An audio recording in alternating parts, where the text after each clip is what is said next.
happy Sunday snow day for a lot of us. What y'all doing?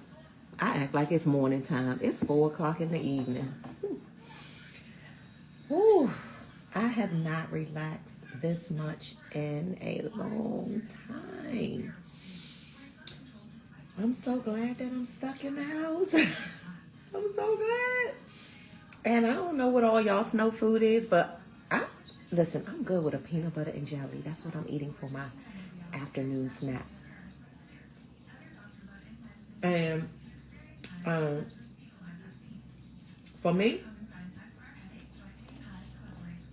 to eat a peanut butter and jelly sandwich, the bread has to be soft. It can't be pumpernickel bread, all of that other fancy shit. It's got to be just wheat. I prefer wheat, but the soft kind of wheat bread, which is probably just as bad for you as the white bread, probably. I don't care. Or really soft white bread. It's got to be really soft. So this bread loaf is kind of new. And since I'm by myself, I never eat a loaf of bread, ever. So it's always a waste. I wish I could just buy like 6 slices. But it was a new loaf of bread. I hadn't opened it in like 2 days. And when I touched the bread, I almost was like, you know what? Never mind.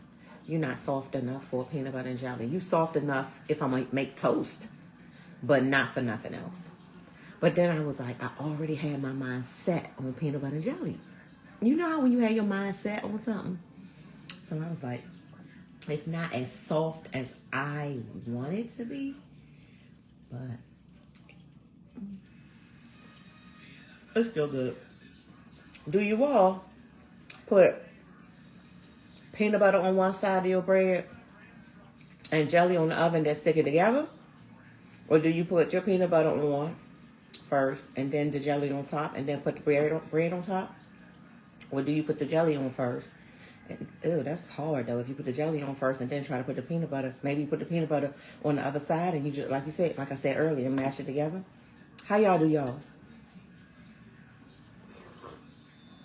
Hey y'all, I need some more sugar in this, but I'm trying to do better. So I'm getting my sugar fix from this jelly that's in this peanut butter and jelly so that I can drink this without more sugar. How's my mom doing?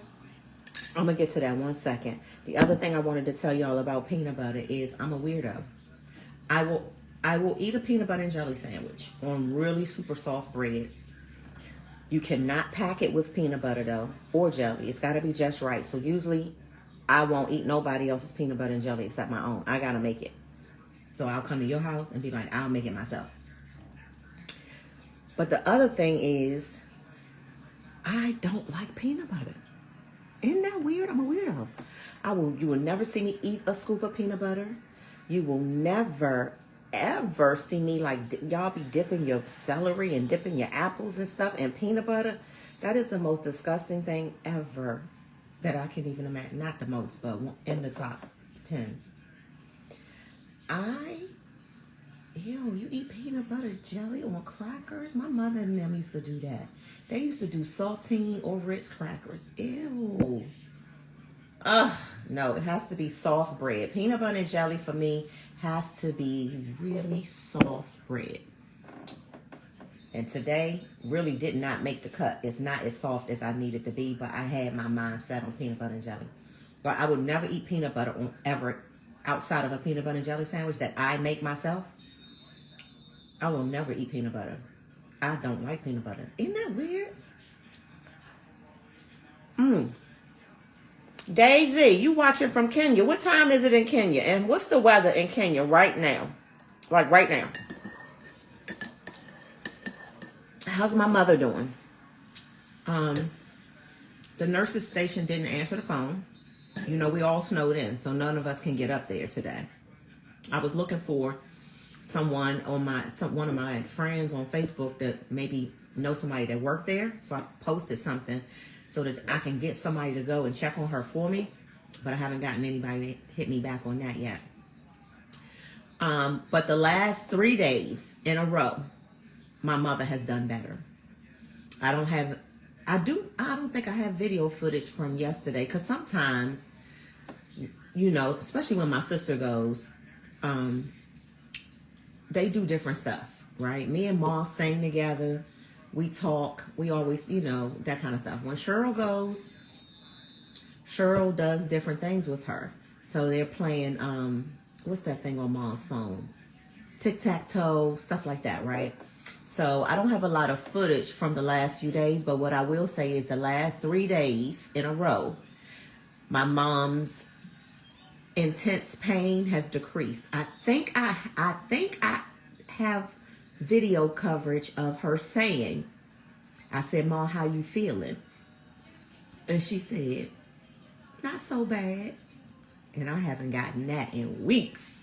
So these last 3 days, she's still been screaming. So let me just be honest. The screaming has not stopped. The screaming has become less frequent. And the screaming is not as intense as it once was. But my mom is still screaming a lot every single day. But we're taking it as a win because, like I said, these last 3 days, the screaming has been less frequent and less intense. We've been able to get my mom to engage in, you know, in her funny self, although albeit groggy, but I think I got a video of what I asked her about Barack. I'm gonna post that later because I did ask about Barack, and yeah, I think I was doing her video when that happened. But you know, we'll have to make some decisions with my mom probably as early as next week regarding, you know, home health care or assisted living, which we can't afford. So that's a whole nother story. I need to get all, no, never mind. No, never mind. Something else I was going to say about Mom. I forgot. But the last 3 days in a row, she's been doing slightly better. So we're going to take that as a win, and thank you, God. And we just got to ask God to send his healing angels over there, especially on days like today when we can't be there to put our eyes on her. It's bothering me. It is bothering me. Like, I'm so glad that I'm snowed in because I needed a break. But it's bothering me that nobody can get to her today. I have to fully trust, you know, nurses and nurse aides and techs that they care enough to, you know, not mistreat her. They know on most days, they know with my mother, you just can't predict when somebody gonna be there because somebody is always there, whether it's my neighbor, me, my sister, my dad, my daughters, my son, some of my friends, some of my sister's friends. They know somebody gonna be up there, so you can't do but so much because you don't know when we gonna pop up.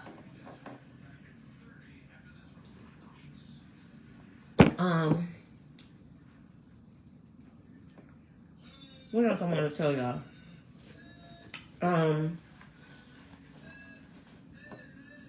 You know what else I don't like? You can't give me that crunchy peanut butter. That crunchy peanut butter for a person who don't even like peanut butter, that would make me want to fight. And I've never been in a fight. I've never been in a real fight. I'm 55. How many of y'all can say you 55 and you never been in a fight? My mama has never been in a fight. My mother has probably never even raised her voice at nobody. I know she's never cussed anybody out. I asked her that. I said, Mom, have you ever cussed somebody out? Ever got so mad to just cuss somebody out and be like, you motherfucking bitch or whatever? She said, never. She's like, never. Why would I? My mother has never. I don't cuss people out. And I think I may have only cussed somebody out twice in my life. And it was probably my very first husband. I was in my early 20s. I know I've cussed him out before. And I think I cussed a female out way back in the day about something. But other than that, I'm just like my mom. Me and my mom are very much alike in that neither one of us have ever been in a fight. And never, I don't cuss people out. I don't do that. Like, we the type of people, me and her. I ain't talking about my sister and my daddy are in a different category. They over there. They want the smoke. Me and my mother, we don't want the smoke at all. We don't want to fight. We don't want to argue. We don't want none of that. We don't want confrontation. We just want everybody to be in love and just love each other and be happy. Do the hell you want to do in life and be happy. We don't want nothing. We don't want no more smoke. None. The one time I remember, I think I told y'all about this already. This girl, I was in middle school. She wanted to fight me, and I'm like, why you want to fight me? I don't want to fight. And so, like, if somebody tell my sister, yeah, I'm gonna fuck you up, my sister be like, okay, where, when? Me, if somebody be like, I'm gonna fuck you up, I'm gonna be like, why? What did I do? I don't want to fight. Me and my sister are so different, and we're best friends, right? We're like, she's my everything, but we are so different. My sister and my daddy, they want all the smoke. Now, they not going to bring it. They don't bother nobody, but you cannot bring it to them, and you cannot bring it to anybody that they love. They fight. My sister been in fights back in the day. Yes. I remember one fight my sister got in. The girl had the nerve to come to the house. You don't come to nobody's house and fight. Now you come to my house, you're supposed to win the fight if you come to the house, because you big and bad when you do that. But my sister, we had to pull my sister off of that girl. My sister will fight now. Okay? Not me. That girl said she wanted to fight me. I was like, why? Why do you want? I'm like, why? What do I do? I haven't done nothing. Because you think you all that. You think you this. I'm like, I don't think I'm anything. I don't. I be wanting to be everybody's friend. And I've always been like this ever since elementary school. And so she caught me by myself one day because she knew she couldn't fight me if anybody else was around, because everybody used to protect me. And I mean everybody. Everybody. You could not mess with Terry or my mother. You can't. Everybody just gonna fight you, right? And so she caught me by myself one day, and she shoved me like that up against the wall in the stairwell, and all my books, I'm like Steve Urkel, all my books just went everywhere. And she started, you know how back in the day you push like that. What did I do? I was like, I'm not gonna fight you. So if you keep pushing me or whatever, and then I'm talking louder, hoping that somebody come out in the hallway. I didn't fight her though. She eventually just left me alone that day, and I just scooped all my books up. But when she got off the school bus that day, and my next door neighbors was Yvette, Tammy, and Buffy. We grew up together in Kentland, and they lived next door. When Yvette was in high school, she went to Largo. I was still in middle school. But word had got back to Yvette about what happened in this girl, Carolyn, who tried to fight me.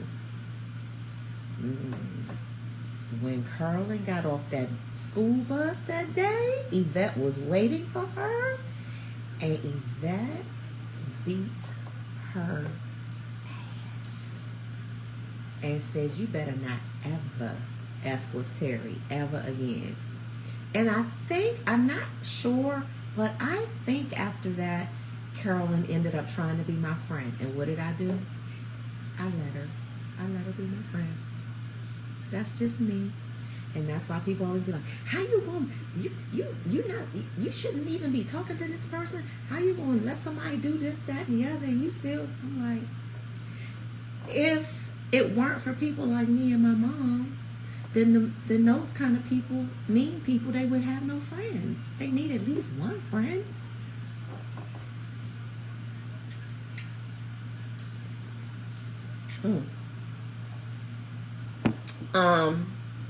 So yeah, I'm not a fighter.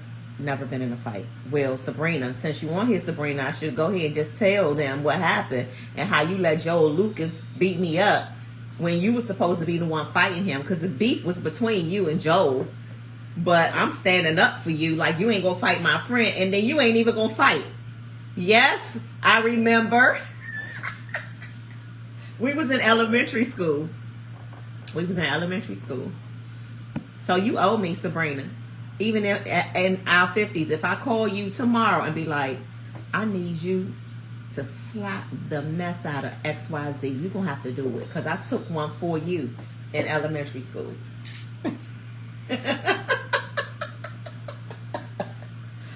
Oh my goodness. I just sometimes wish I could rewind and go back to when life was elementary school time. We just wanted to be grown so bad, not knowing that you hit him in his face and ran. Oh, okay. Well, what I did know is that you were not around when he was fighting me. So you hit him in his face and ran. And then I ended up getting beat up by him.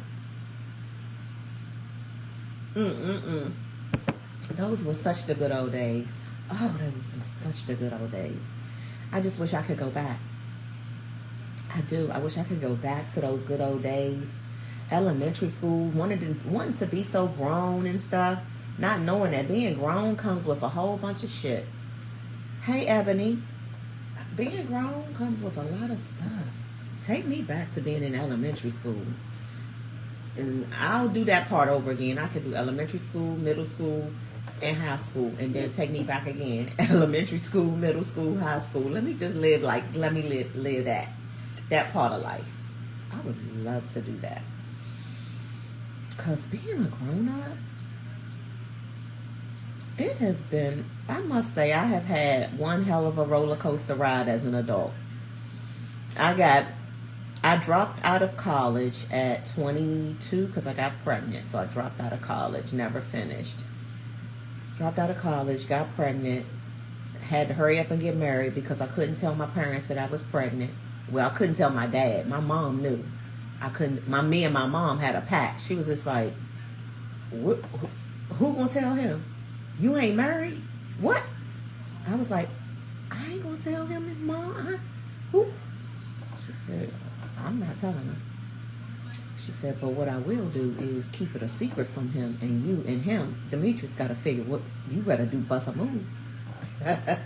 So I'm walking down the aisle, 6 months pregnant. And then after that, I told my dad. But anyway, I was very young, married with a baby. And then Tyler came 22 months after that. So I'm in my young 20s with 2 babies and a husband. And what are most people doing in their young 20s? Not what I was doing. So my life kind of flipped when I was in my when I was in my 30s.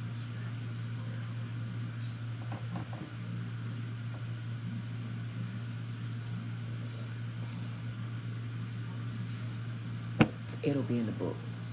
I ain't gonna tell y'all now. I might talk about it in bits and pieces. What y'all doing? Y'all snowed in? When y'all be snowed in, do y'all be like fixing yourselves up? Do you like put on a bra and underwear and do that stuff? I don't. I did brush my teeth and wash my face, but I don't do nothing else. I put on comfortable pajamas. I don't do none of the bra and drawers, none of that. I just really, really have freedom of just being a bum, being a house bum. Now, if I were in a if I had a man, I would still be comfortable, but my butt would probably be, butt cheeks might be hanging out or something like that. I would still be kind of like prancing around a little, different. But being by myself, I'll notice the first time I've ever been snowed in by myself. And I'm completely happy and content. God knew that I needed this moment in life. I'm not saying that God condones divorce. I'm not saying that. But he knew that he needed me to have a moment in time in life where it was just me. I've never had that. I told y'all that before on a prior live. I've never ever, it's never just been me until now. All my life. I've lived with someone, and then ever since, I wasn't lying, y'all. I watched the video that I did the other day, and I had said, I think it was me and my mother, we was on a video and I posted it, and I was just like, yeah, Mom, I've had a man since 5th grade. But y'all laughing, but it's true. And I'm spending this kind of time alone, I'm reflecting a lot, and I'm like, I really have had. Now, a 5th grade boyfriend is just like the boy that you really like in 5th grade, and y'all do talk on the phone. I did talk to him on the phone too. His name was Steve Brown. I'll never forget. I never forget because Steve Brown's mother, I was in like 5th grade, so I'm 10. Steve Brown's mother called my mother one day and said, hey, we're taking him somewhere for his birthday to dinner, and he wants to know if Terry can go. My mother was like, are you out of your mind? Hell no, she can't go. I was 5th grade. But that was my boyfriend in the 5th grade. What did we do in 5th grade? Nothing. Except say we boyfriend and girlfriend, and that's it. I was a late bloomer, by the way. I didn't do it until I was threatened to be broken up with, and I was 17 because he had just graduated from high school, and he was like, look, if you don't, I'm breaking up with you. He had already had other girlfriends on me anyway that was fast and was giving it to him. So anyway, let me go back. I've always had a boyfriend since 5th grade. Always. I've never had a break. Like after my 5th grade boyfriend, I had a 6th grade boyfriend. After my 6th grade boyfriend, then I had Andre and Dale, and I've always had a man since 5th grade. Always. Y'all want to know what they used to call me when I was in my young 20s and 30s? DM. I'll let one of my friends tell y'all what it means. I ain't gonna say it on here. One of my friends will listen to this and they'll type it in the comments. But I've always had a boyfriend. Always. This is the first time in my life ever since 5th grade that I've been completely just nobody. By choice. Well, when I say by choice, meaning I am going through a divorce, as you all already know. And in a perfect world, I would just still be married to Stan. That's what I wanted for the rest of my life. But it didn't work out that way. And so this is the first time in my life, though, that it's nothing, no action. And complete celibacy, too, for almost 3 years. Almost 3 years now. Now, that's involuntary, but I'm in it to win it now. It's like, okay, well, at this point, you gotta be super extra special and be my man before I break my long running streak, because that's a world record for me. I told y'all, in my 30s.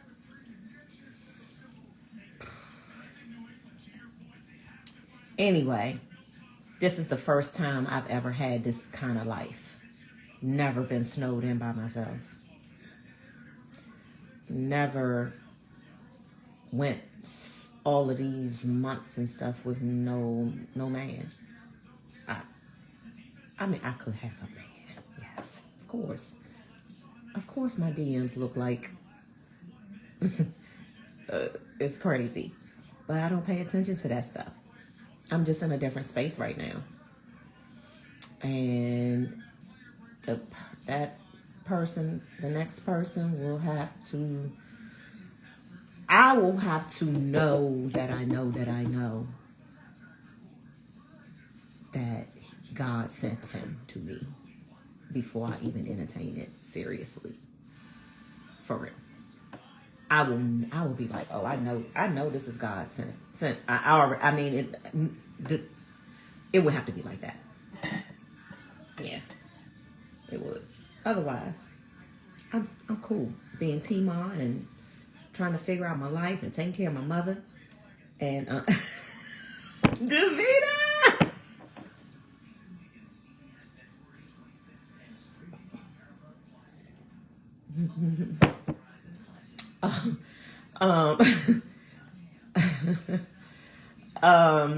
Okay, what was I saying? So yeah, that's where I am right now. And it's cool. It's all good. It's all good. I am focused on my mother and my own life. I got to figure my life out. I need to really, really, really get my podcast, Trauma to Triumph, in a lane where it can earn me some money. That's what I need to really focus on. So, and I'm going to do it. I've been really distracted just trying to take care of my mother. It's really, really, it's a lot, emotionally and physically. But I'm going to figure my life out in 2026. That almost 3-year streak I was telling y'all about, 2026. Come on, 2026. Come on. Come on, 2026. Turn it around. Woo. Turn it around. Okay? Thank you, Davida. Thank you, thank you, thank you. So yeah, I am being comfortable today and tomorrow and however many days that we're trapped in here. Something else I thought about the other day. I was like, I actually went and initiated changing my, I probably overshare. This might be TMI or whatever.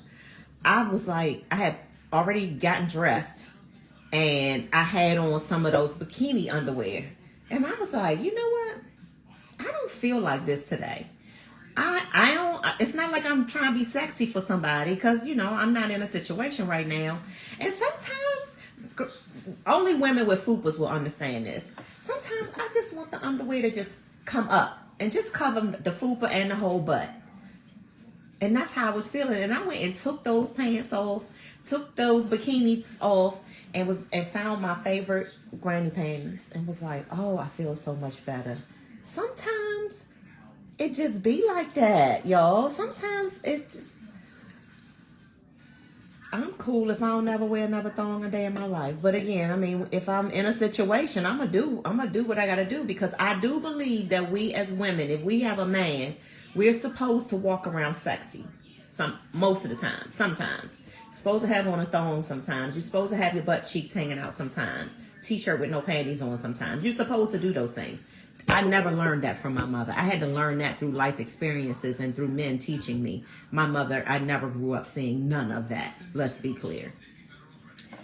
And I've been honest and transparent about this with y'all before. I'm not one of those people where I'm like, ooh, I wish I had what my parents had. I don't. I wish I had marriage that could last longer than 6 damn years. And I wish that, I could be celebrating. They're about to celebrate 61 years of marriage. And they've never broken up, ever. They've never broken up. Ever. Ever. 61 years. But I don't wish I had that.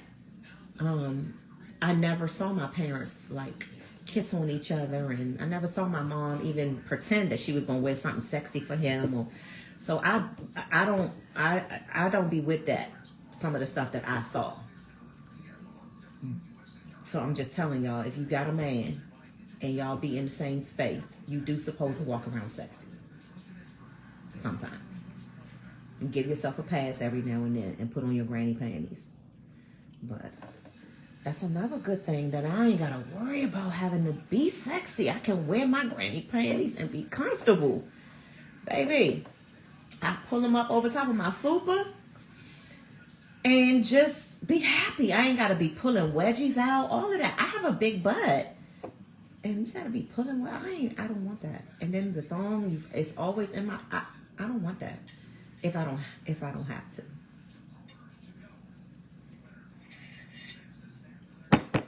All right. Texas. Did y'all get snow in Texas?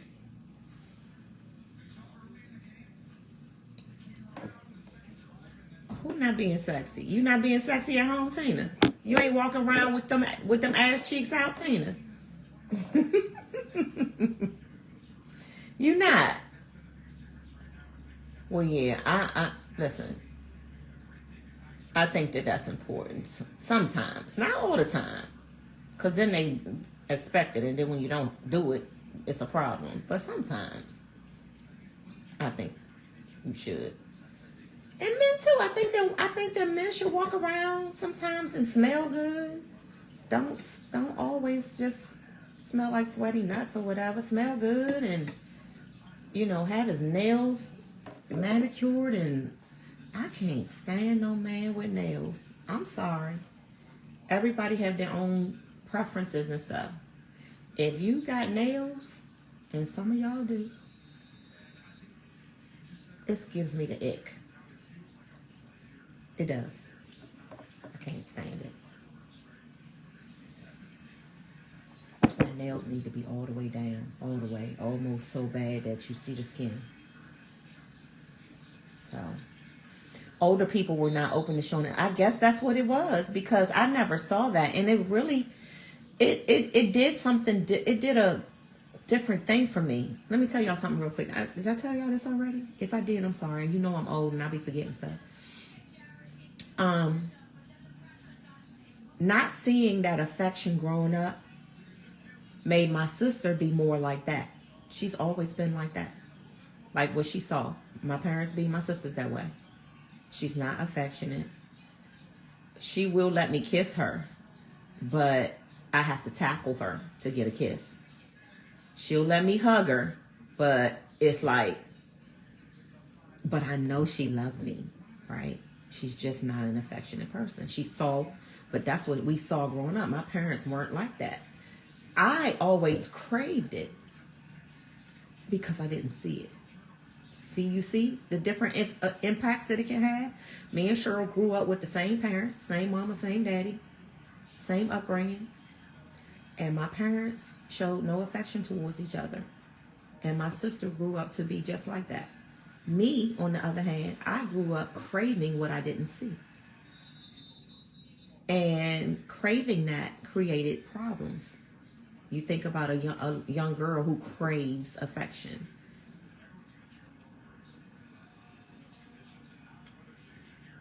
Saying stuff without saying it, because my daddy be watching my lives sometimes. Y'all can read between the lines. But you see the effect that it had on me. I always craved it, and still do. Still do. Like, the next man for me, that's important. That's like that's at the top of the list. Do y'all know y'all's love languages? Have y'all? What's up, Big Tony? Trouble. Hey, Trouble Funk. What's up, Big Tony? Do y'all know? What was I about to say? Y'all know I got ADD and I be jumping around. But Big Tony was on here and it made me think. The only time that my parents would allow me to go to a go-go when I was growing up was at Columbia Park Rec, and it was Trouble Funk. I could never, that's how I love and know Trouble Funk. Because that's the only go-go that my mother and father would let me go to. And it had to be when Trouble Funk was at Columbia Park Rec. That's it. And so, yeah.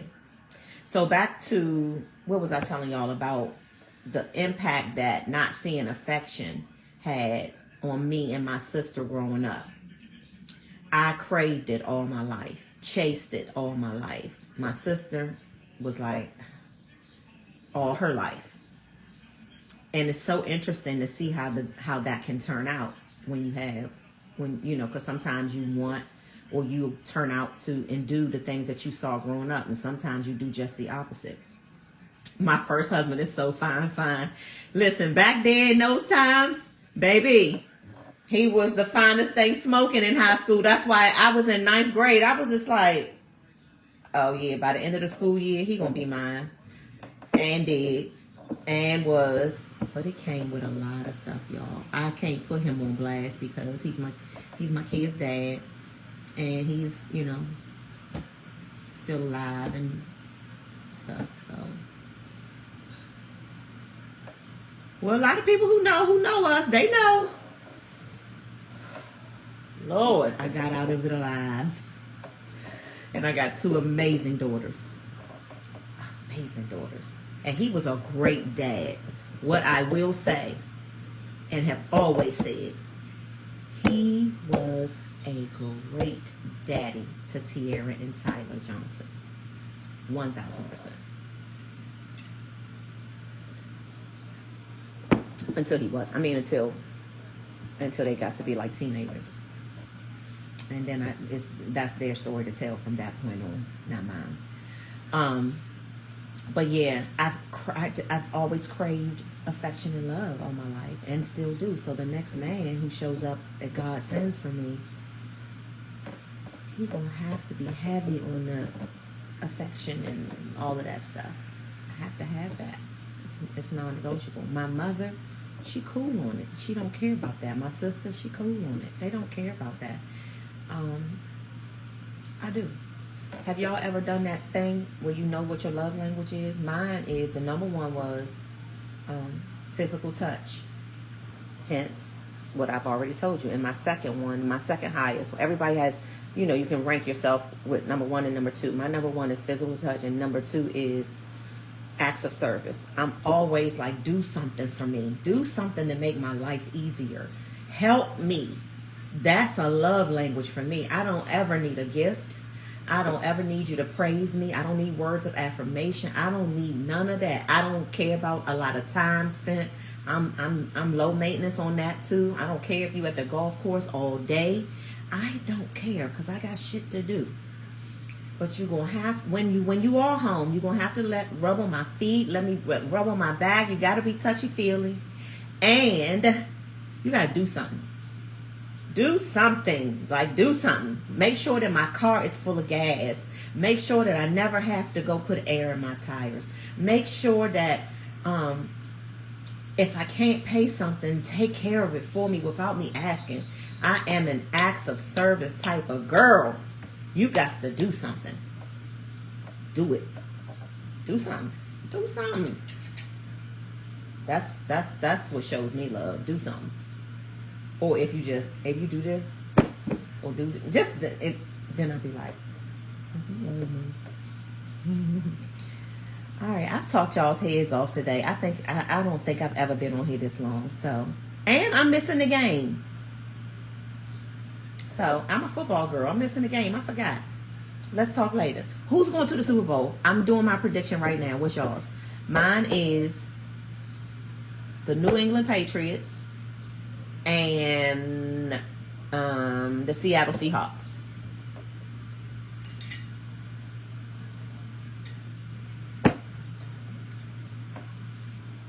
Gerard, great point. I want to keep talking to y'all, but I'm missing the game, so I'll be back. I'm going to catch up on y'all's comments too.